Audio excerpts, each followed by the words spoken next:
All right, we can get started pretty quickly here.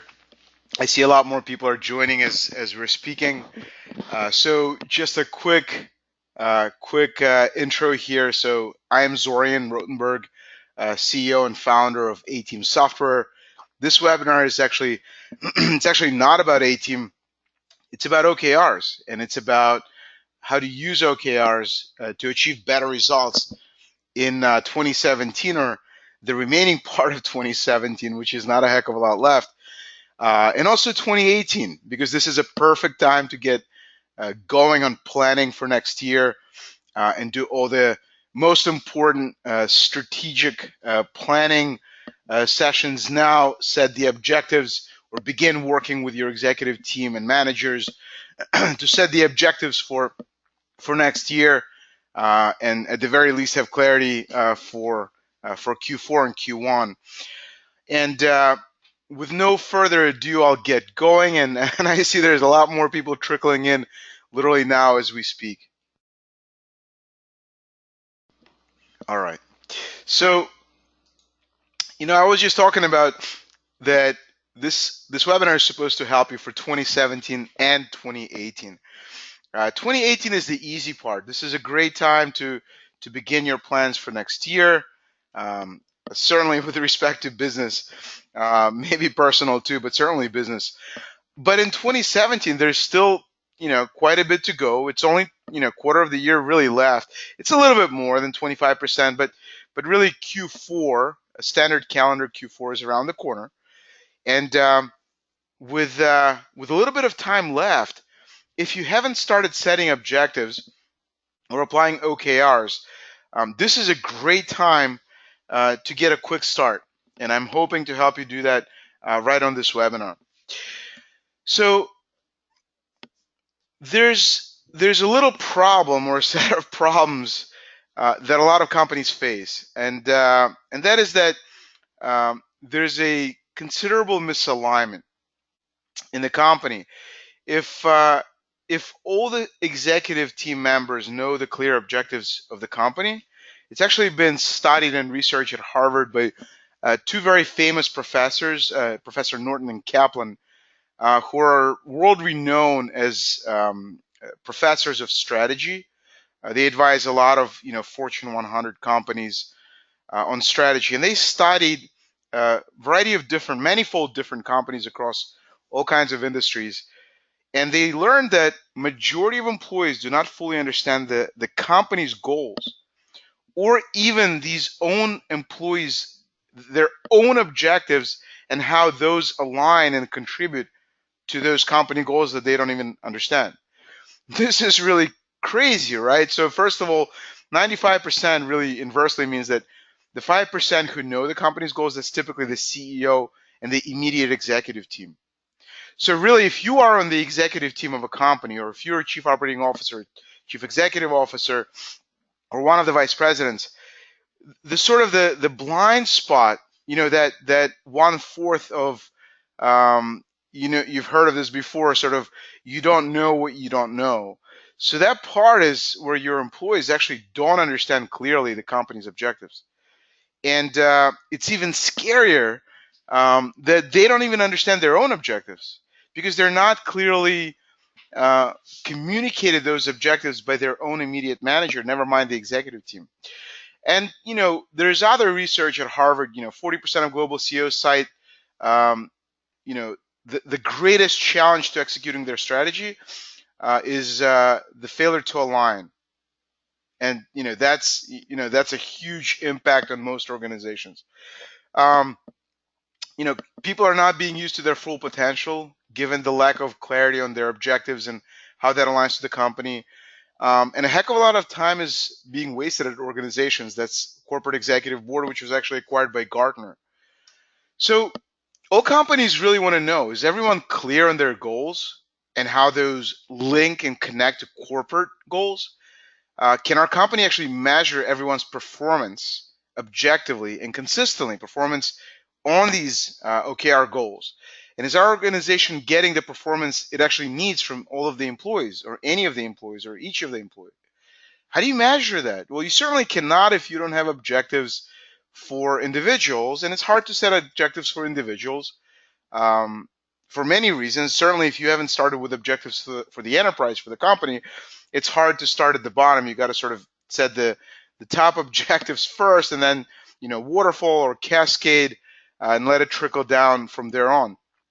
And then also another challenge is a lot of managers that are not on the executive team actually do not set clear objectives for their teams. And I'll prove that to you with research from Harvard in just a minute. But to really zoom in, just remember this statistic, and this one is really powerful and profound. Like, most employees at your company just truly do not understand what the company's goals are, unless it's something that the CEO and executive team consistently repeat at team meetings, whether maybe it's send out every quarter, or all hands on deck meetings that the CEO maybe has every week or every month or whatever. So here's the evidence I was promising to show you. So Harvard did this research. Actually, this was in 2015, so only 2 years ago, very fresh.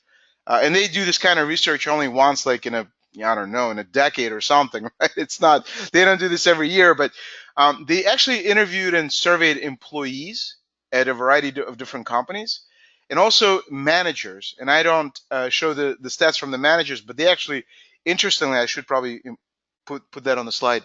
They're almost like exactly the same. Like, managers anonymously admit to these issues here. First of all, employees are complaining they're not getting clear directions. So yes, managers meet with employees and they throw all kinds of activities and tasks at employees. Why is it that employees still feel, as Harvard has researched, like, it's not just some random like blog that did some kind of like survey monkey survey of random people. This is like Harvard research, which goes through a multitude of filters, and all kinds of professors review it to make sure that the data and statistics that they put out like cannot be challenged, that it makes perfect sense, that it doesn't put the Harvard brand name in jeopardy when it comes to something like this, right? So this is very real. Employees are not getting clear directions. Well, it's because they're not getting clear objectives. They're just being thrown around from task to task and micromanaging a lot of times, but they don't clearly understand where they're going. That's direction, right? Many managers don't even spend enough time with their direct reports. In fact, there's another one that says refusing to talk to subordinates. Isn't that crazy? Isn't that what managers are supposed to do? And at the tip of the spear, set clear objectives for their direct reports. And oh, by the way, not to digress too far, but those objectives need to be aligned to the top corporate objectives, and we'll get to that.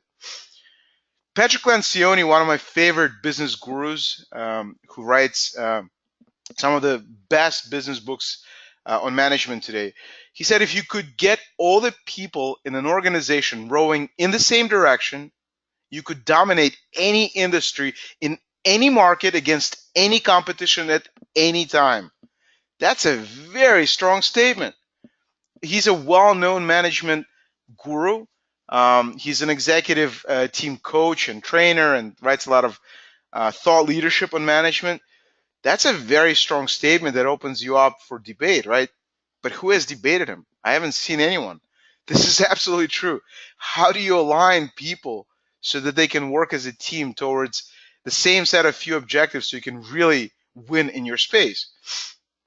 Doc Conant, former chief executive officer of Campbell, he said to win in the marketplace, first and foremost, you got to win in the workplace. Well, of course, right?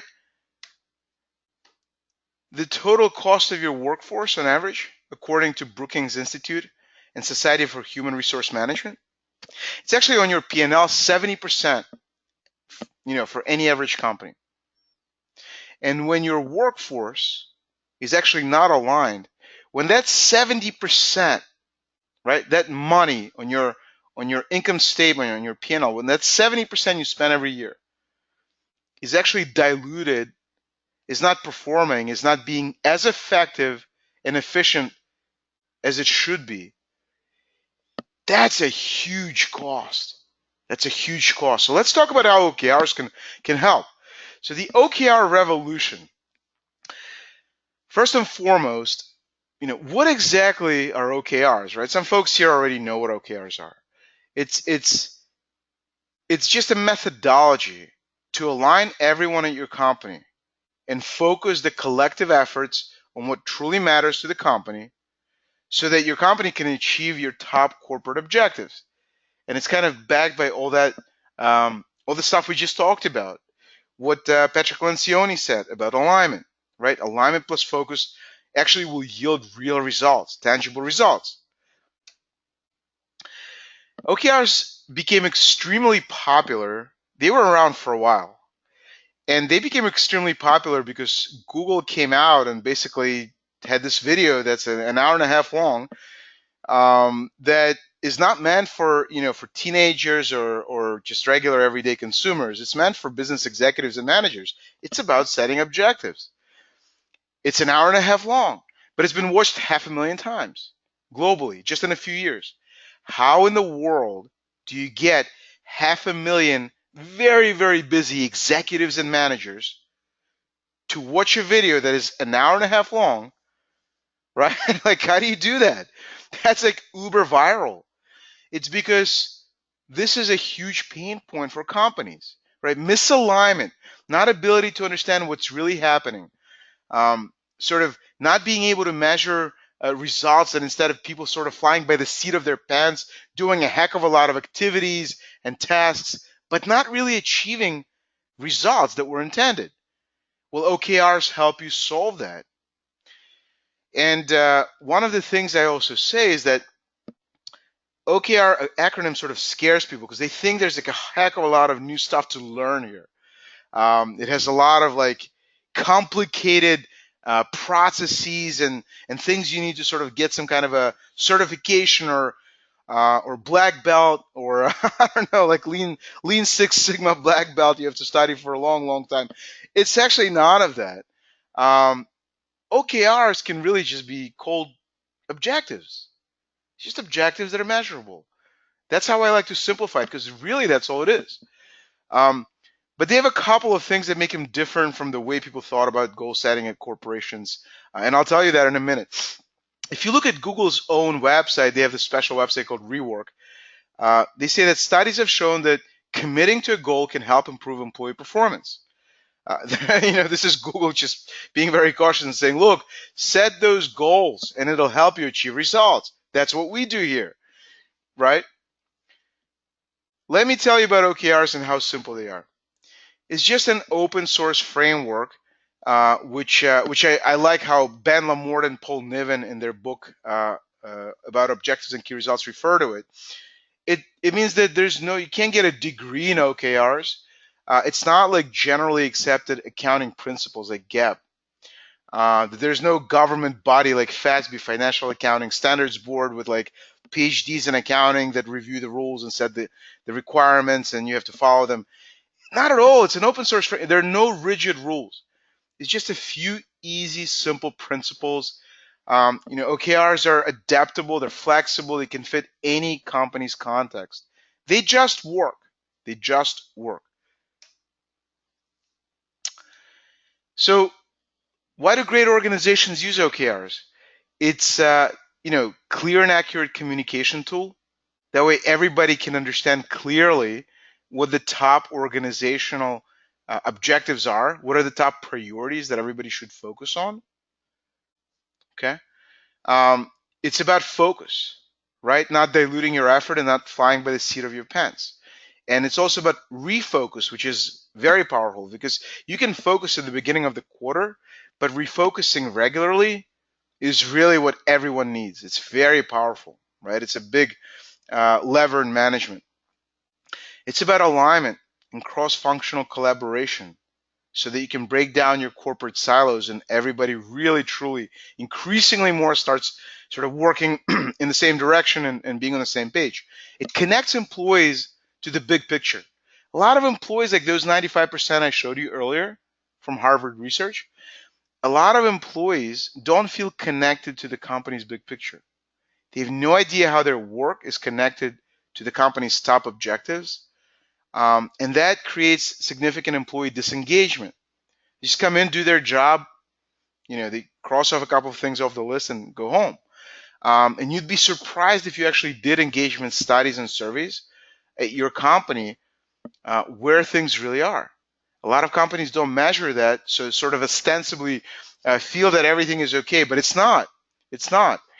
Um, Another thing is it improves continuous learning. Every organization is a learning machine, right? The more people learn about becoming more effective in their jobs, the better your company gets, right? This goes back to Toyota production system in a famous case study at Harvard as well. And the concept of Kaizen, right? It's a Japanese concept that Toyota embraced, basically, of continuous improvement. It was part of the culture. It wasn't just a statement or a motto or just a corporate value that nobody ever looked at again. They actually consistently trained and retrained and trained on all kinds of skills, all of their employees, so that Toyota could become a very, very effective company. And that's a huge thing. OKRs help you with that.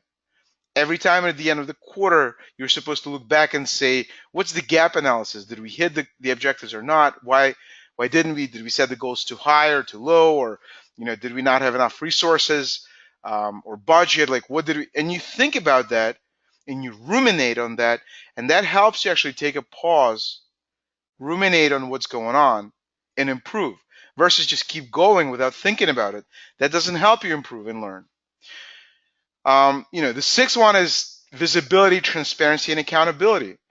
Um, you know, when people are responsible for objectives, they're accountable for objectives, right? And you can actually help hold people accountable. But if they don't have objectives, so without responsibility, there's no accountability. Everybody needs to have objectives.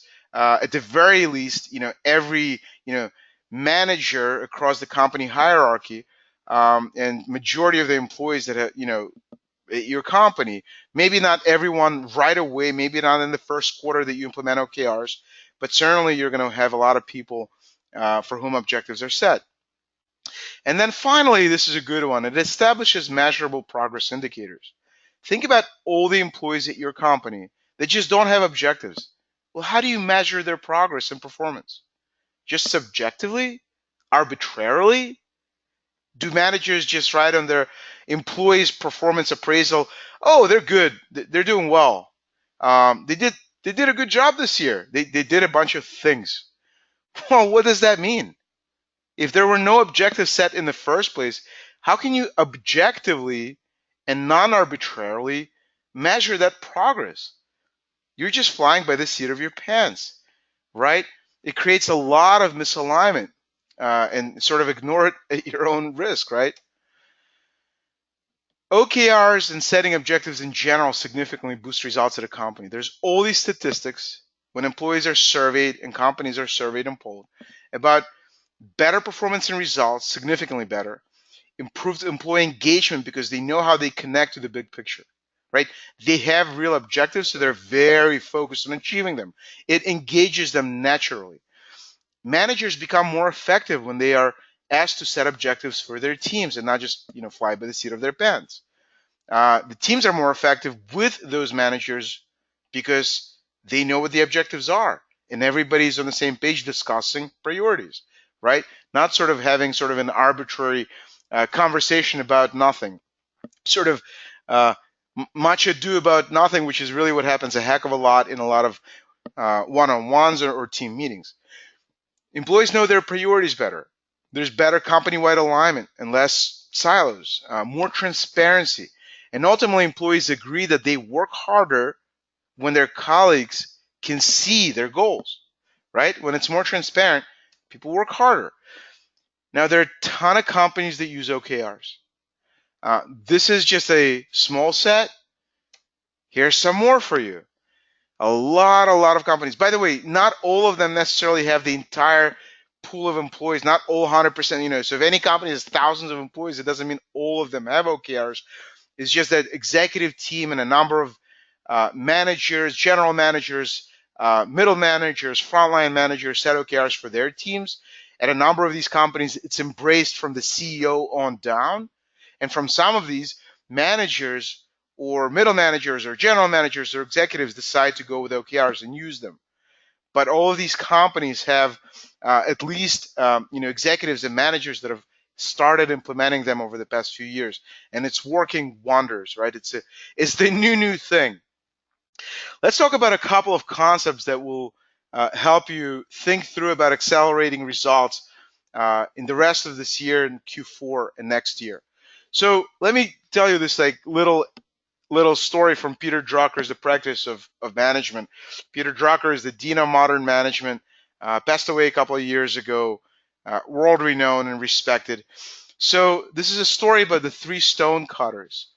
And basically there's this traveler, and there's a traveler who comes through a city, and he sees three stone cutters, and he comes up to the first one, and he says, "Hey, what is it that you're doing?" And this first one goes, "Well, can't you see? I'm cutting stones." He thanks him and moves on to the second stone cutter and says, "What is it that you're doing? What are you doing?" And the guy says, "Well, can't you see? I'm doing my job, just trying to make money to make a living." And then he comes up to a third stone cutter and in the same way tries to understand how that stone cutter responds to what he's doing on the job. And he says, "Can't you see? I'm building a beautiful cathedral." You see, all of these stone cutters are simply, cutting stones or simply doing their job. Or maybe they actually see the big picture and how their cutting of stone connects to the big ultimate objective, which is to build a cathedral. It's all about perspective, and goals help you set that perspective correctly so each one of your employees understands they're not just cutting a stone or just doing the job to make a paycheck. They see the big picture and how what they're doing aligns and falls into place to that big picture. And can you imagine how much better your results will be if people understand that? So with OKRs, you get to translate your business strategy into a few clear and focused OKRs, and these will connect your team's execution, the stone cutting, back to your strategy of ultimately building this amazingly beautiful cathedral. So good story, but very true in real world corporate environment. Let's talk about OKR definitions. I think some of you here are really looking forward to it. And oh, by the way, I have forgot to mention, at the end, we're going to talk about your questions.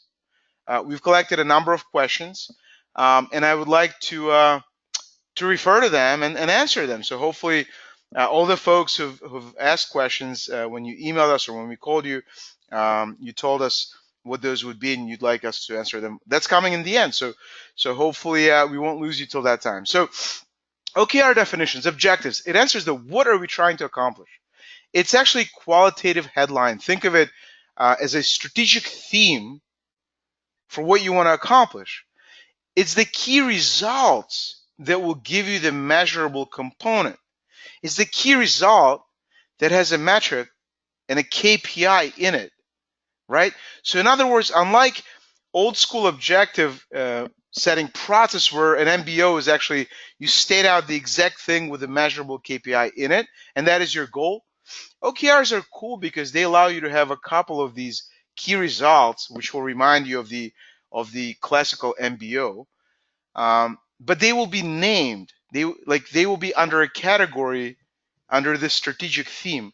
And the reason for that, people ask, why do you need that? Why not just keep it like MBOs? Just why do you need an objective? Just make key result be an objective and put a number in it and let it be. Well, the reason for that is because most people at your company will remember the qualitative strategic name of the objective. The key results just measure that progress. But if your objective is like, grow our company globally, then people remember that. Oh yeah, one of our objectives is to grow the company globally. But if your key result is one of the 3 to 5 key results will be increase our sales by 70% or 30% or something, right? People may not remember that except the sales team, right? Or they may have to refer to it, but they very much remember the big inspirational objective title of grow the company globally. That's why OKRs are so effective, right? They're slightly different, but so effective. And think about it this way.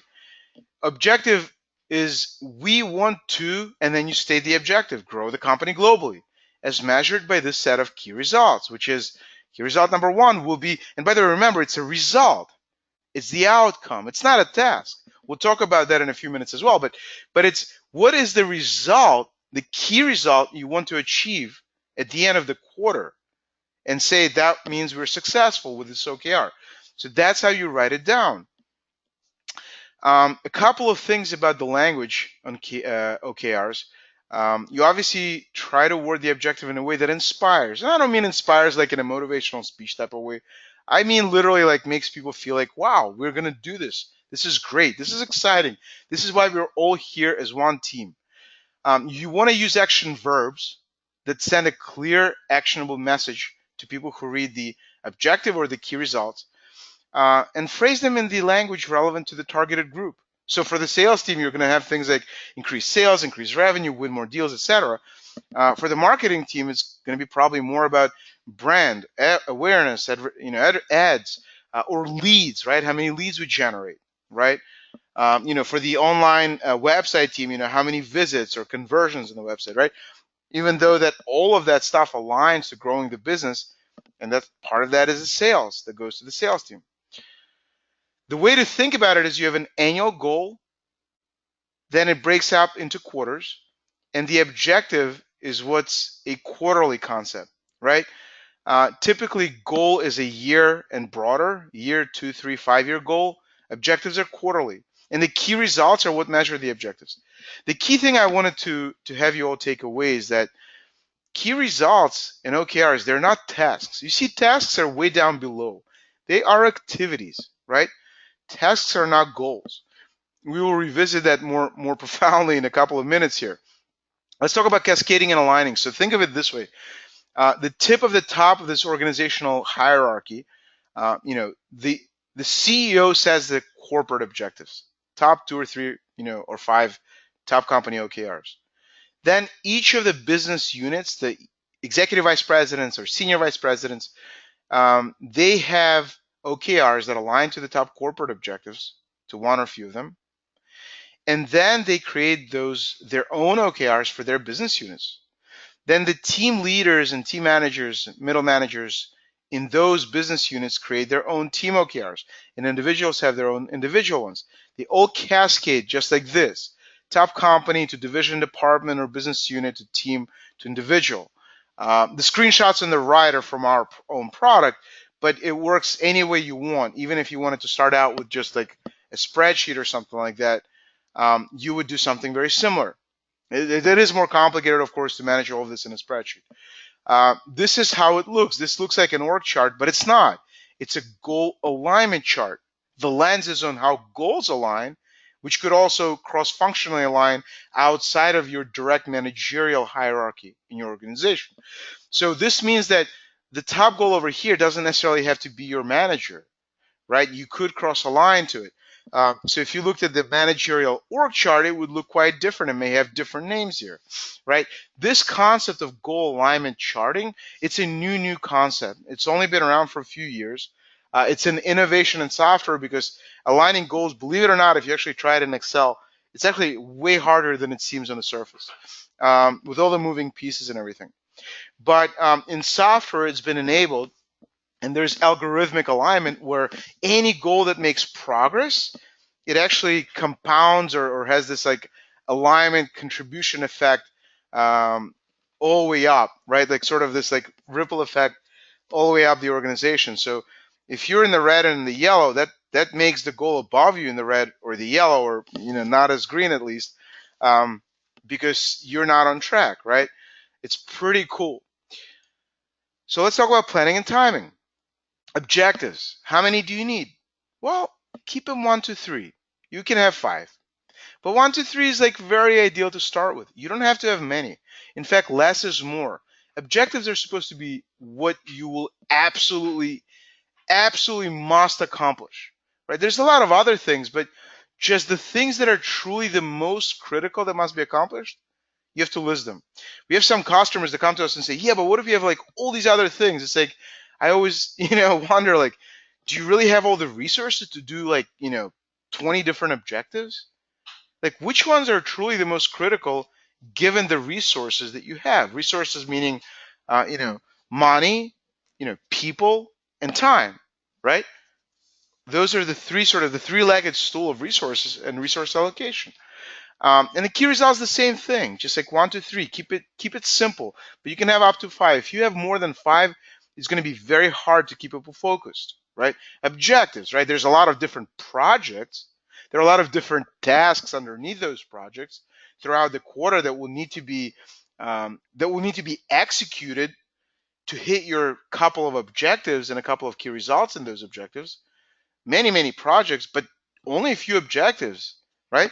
You can boil a lot of things down to really just revenue and growing the business and launching product and keeping customers happy. Everything else is just a lot of projects and tests. So Andrew Grove, who introduced OKRs and introduced uh, John Doerr, who ultimately um, taught Google's founders to use OKRs. He originally talked about them in high output management. He said, we must realize that if we try to focus on everything, we focus on nothing. If you have too many objectives, you're trying to focus on everything. So learn what we say no to is sometimes more important than what you say yes to. The key success factors to using OKRs and planning for them is just discretion, common sense, and walk before you run. And common sense, look, this is really important. It's my hope that all of you have executive team members and managers that don't lack common sense. A famous French philosopher a couple of 100 years ago, I think it's Sartre, who said that common sense is not so common. So be careful. Don't go overboard. Don't overdo it. Keep it simple. Start out easy. Don't try to accomplish too much. Use discretion, right? And walk before you run. Here's the one must do. If you're using OKRs or goals, right? Goal setting in general. Look, I told you earlier, OKRs are nothing more than just goals, right? With just a slight variation, and they're really popular because Google has made them a core part of how Google became successful. The one must do. The key, Andy Grove said, is to set and use OKRs frequently. Anyone who uses goals once a year, just sets them in the beginning of the year.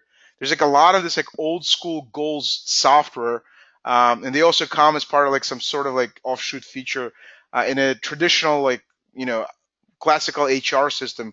You set someone's goal like in the beginning of the year, and then at the end of the year, early next year, they get like a performance appraisal. Nobody remembers that goal.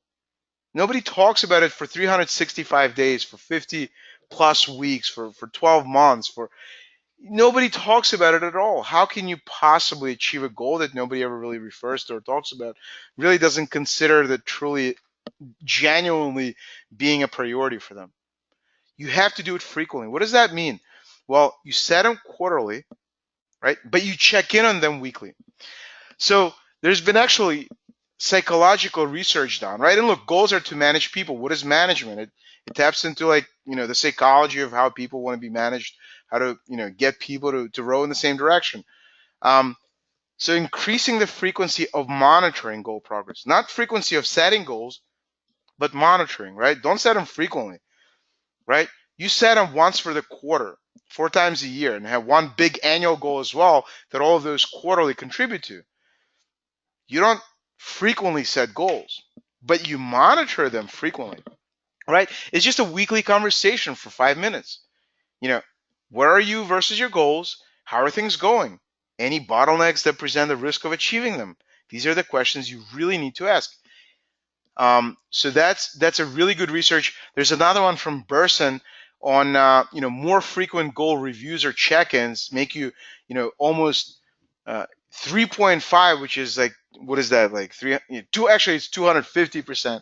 So more than 100%, more than double. 3.5 times more likely to score in the top quartile of your business performance in your industry. That's because that means you're more frequently aligned on the same page and executing. Another thing is goals when combined with feedback. So not just like, hey, where are you versus your goals? Oh, I'm, on these 3 goals, I'm here, here, and here. Okay, thanks. Well, that doesn't really help. As a manager, you need to be a coach. As a manager, you need to help people understand the risks and sort of pressure test how to overcome some of these obstacles. Very important stuff. This goes back to one-on-one meetings. It's very important that companies do these regular, really instill this and really train managers continuously to do these one-on-ones very briefly for quick, you know 30-minute meeting during the week, 1 hour meeting if you want, but really understand where people are versus their goals. Every meeting should start like that. Where are you versus your goals? And help them think it through. That's how people achieve results for the company. Um, Another thing for these regular check-ins is book progress principle from Harvard, Professor Teresa Amable. And this was in the Harvard Business Review. She wrote a book about it. The power of small wins. This huge thing that if you just weekly recognize small wins, right? Not everybody does it. In fact, I'd say most managers don't, unfortunately for your company. But if you do it and you don't recognize wins once a year or once a quarter and then just go back to work, your employees will significantly, like multiple standard deviations, I think, right, like overachieve performance and results overarchingly for your company. Extremely powerful stuff. I'm not going to go read all these for you. They're here. We're also going to record the video and send it when people ask us for it. And The key thing here, though, is that you know knowing your progress regularly allows you to turn the ship around before it's too late. 12 check-ins during the quarter for 3 to 5 minutes, very quick. By the way, our product actually uses technology to enable that. It makes it super easy for managers to send an automated weekly update check-in for each employee. They update the numbers and the goals, comment on the progress. It's really awesome and saves you a ton of time and really keeps everyone on the same page. But even if you don't use software, just do it. Just do it.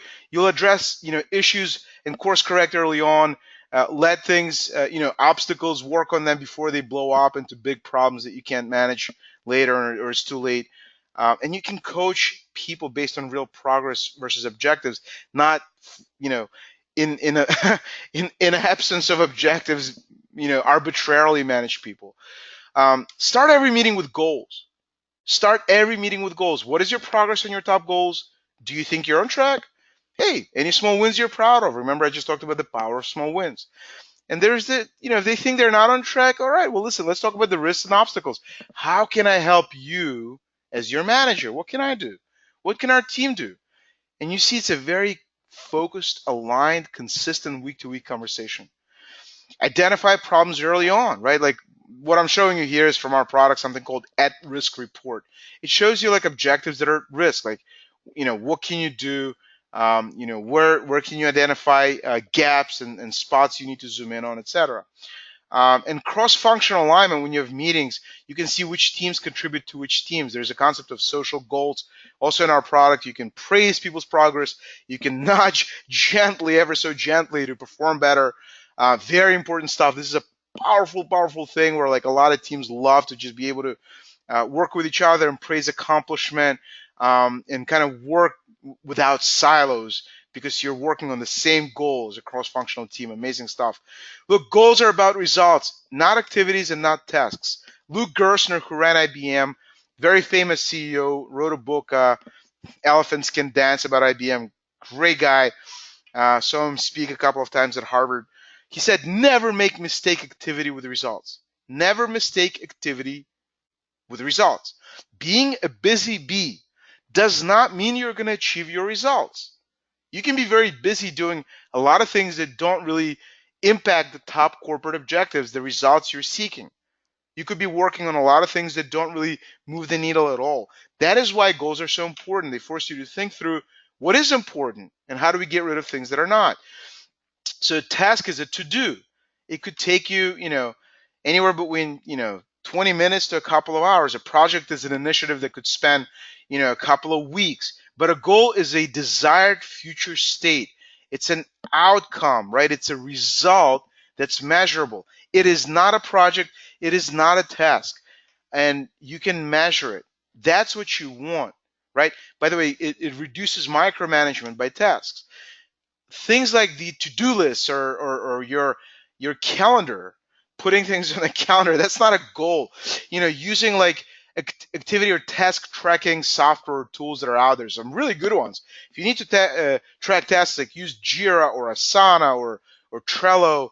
Heck, use your calendar to-do list or just post-it notes, right? But that's not goals, right? You can do a lot of those things as a sequence to achieving a quarterly objective. It's the objective that really matters to have that clarity. And also, goals are not project management. There's no Gantt charts and all this stuff you see in Microsoft Project. It's good stuff for managing projects, but again, project is underneath. You can have many projects. You can use Microsoft Project and goals and task tracking tools rather, but the end result goals system is different. It's a whole different thing. And by the way, I urge you to keep those systems completely apart. Don't put your tasks in a goal system. It's a huge mistake that basically undoes everything you want when you actually have goals. Now let's get to your questions. So this is actually, I left a couple of questions from the prior webinar that I wanted to keep a running track record on. But here's the one from folks for this webinar. And if we have time, maybe I'll go back to the other one. But there's a lot of questions, and the reason I kept them is I was going to say, look, everybody has a lot of questions. You're going to get to email us, and we'll answer them for you.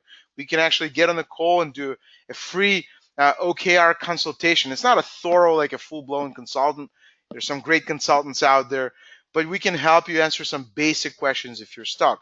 But let's go with the questions that were asked us for this particular webinar. So Denise asked, how does a team segue from KPIs to OKRs? And do you still need both, and how do they fit together?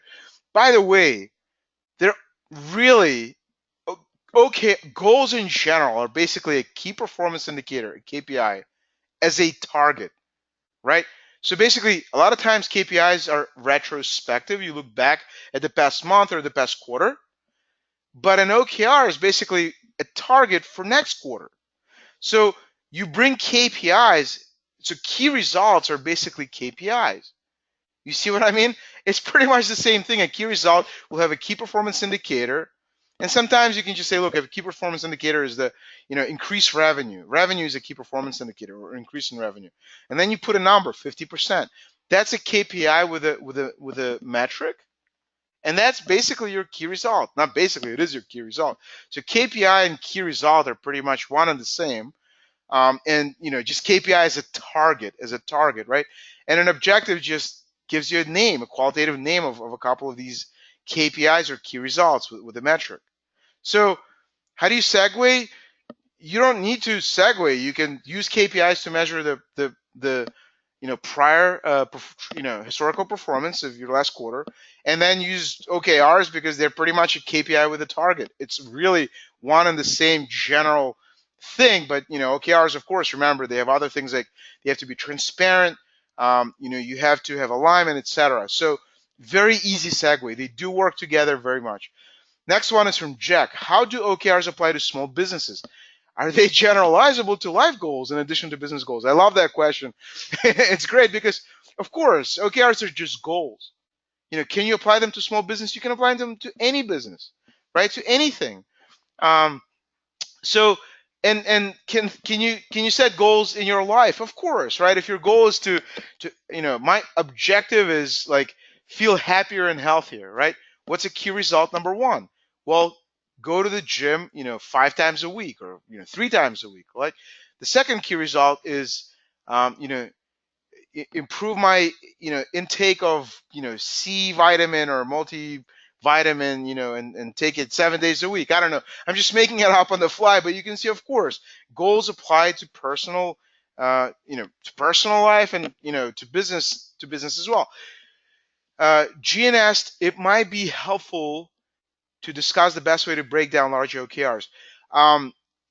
Please email us. I'll give you our email. Just email to hello@ateam. Hello@ateam. Of course, we'll help you do that if you want. Big OKRs. If you have grow our company globally and you have a 5,000 person company and $300 million in revenue or something. Well, yeah, I mean, you break it down by the cascading of those or waterfalling those goals down. You take that, you create a couple of key results, or instead of that, you create OKRs for sales team, for marketing team, for product team, and then sub OKRs under those teams. That's how you break down big OKRs further down into the organization. And then Sylvia asked about scoring. They talked about, in the question they emailed us is like, scoring is hard. By the way, we have a couple of articles on our website. If you go to atiim.com about scoring, um, you know what? It's actually not so hard. All you're trying to do is basically understand, let's say you achieved, more than you set out as a goal. How do you score that? Like honestly, with your manager, if you score that you did great, it's 10 out of 10 or 100 out of 100 or 1 out of 1, or is it zero point 0.7? Because you could say, look, it's actually 0.7 because in the end we realized and agreed that we set a very easy goal. We should have gone much farther. We barely overachieved it, but we think we could have done more, right? That's counterintuitive, but you can do that. And scoring can help you figure out where you expect to be and where you are. Scoring is a very important part of goals management because without scoring, you could end up just making it a task or a project. It's goals that get the score, and that's what makes them goals. We have a lot of information on that. Please email us at hello@ateam.com. We can help with that. And then honestly, we can do like a session for you and help you figure out if you have any questions, like how in the world do you do scoring, like, or you're doing it and it's incorrect. We are happy to help. We're happy to help. So really quickly, with the remaining time, we still have 12 minutes.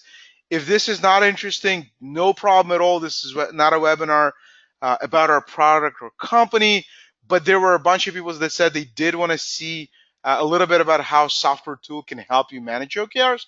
If this is interesting, I'm going to do it in 3 minutes, maybe at most 5, but just show you our product really quickly. And here it is. This is basically, you're able to get dashboards that quickly enable you to understand what is going on at your company. Are you on track or off track? You can click on at-risk goals for your company, right? And understand, get a report in our report section on which goals are at risk, right? When you go to goals, you can very quickly, get an understanding of the alignments, right? I showed you that alignment chart. On how do all of this is like one of my favorite screens here. How do the alignments happen? Like how do goals given to the marketing team here contribute to the corporate that the CEO owns? If you go deeper into the sales goal, what teams, what sales reps, what individuals, or what sub teams, US team versus European team, or Australian team, or East versus Central versus West. The same applies to product teams. Any team can be given goals, and in our product, we can actually help you figure out what goals, right? So you can look at that. That's really good stuff. We allow you as part of this to see like all the dashboards for, remember, transparency. You can see every department, right? Engineering department, finance department, right? We can actually allow you to set goals for departments, not only people. A lot of products out there, they're very simplified. They give a personal goal to vice president of marketing. That's not a personal goal. I mean, we allow you to create a personal goal, but there's a concept of departmental goal, right? You can see that in the people directory, right? You can pick someone, like let's say Priyanka, she's vice president. By the way, a lot of data dashboards everywhere to help you really understand what's truly happening with the companies. Beautiful stuff. Any individual you can look at and say, what are their goals for the shared goals for the department that Priyanka owns. She's a goal owner, but it's not her personal goal. It's a huge mistake to say that a departmental product department goal or engineering department or sales department goals is the personal goal as the vice president of that department. No, it's not. They can have personal goals if they want to set those, right? In our product, we allow you to also like have the manager take personal notes on the progress on a regular basis. There are reports, like I told you, like at-risk report, understanding, where are we behind and really at risk on hitting objectives. All of these are in the red. Who is the owner? What is the goal? You can click on any of this goal and understand sort of, what's going on. Why is it in the red? What key results or contributions are we behind on, et cetera, et cetera. And of course, like one of the most powerful things in the product by far is this pulse. It's basically the check in the weekly report where every manager can understand. This is like the most powerful thing of all. Uh, this is how you check in and have that regular check-in that Andy Grove said that the most important one thing about OKRs is the regular weekly 3 to 5 minute check-in. So for every person, you can go in here and see, are they behind on the goal and why? You can actually communicate on it and say something to the person that helps them maybe overcome or pressure test or troubleshoot the goal, and also ask qualitative questions. We've basically allowed you to combine quantitative goal metrics with qualitative questions. Any small wins? Remember, I talked to you about the power of small wins. Any bottlenecks, obstacles, risks, issues? What may be impeding your ability to hit your goals? And what are your priorities, right? And when you ask these questions, you can communicate and provide closed loop feedback. You can actually see prior week's responses. It's extremely powerful stuff. Awesome stuff. So I'm going to get out of the product. I promised you a very quick one. I didn't want to spend too much time. But look, it's, our company is really, next generation SaaS platform for very data-driven OKR goals and continuous performance management, and really used by great organizations. We have thousands and thousands of users globally, a couple of public companies. This thing is big. The companies worldwide are shifting strategy on goal setting and performance management. Number one of top 9 disruptive trends in managing human capital at your company. That's Deloitte. Tons of investment globally on performance management. All the top tier high performing companies are very, very focused on it. And CB, which is now Gartner, they say 80% of companies are upgrading from legacy performance practices, which didn't include goals. They were kind of like this once a year performance appraisal, not like regular agile goals like OKRs. And they're switching to this new modern practice, right? Big stuff. One other thing you all know, Reid Hoffman, who founded LinkedIn, very, very smart, successful entrepreneur. He's now an investor.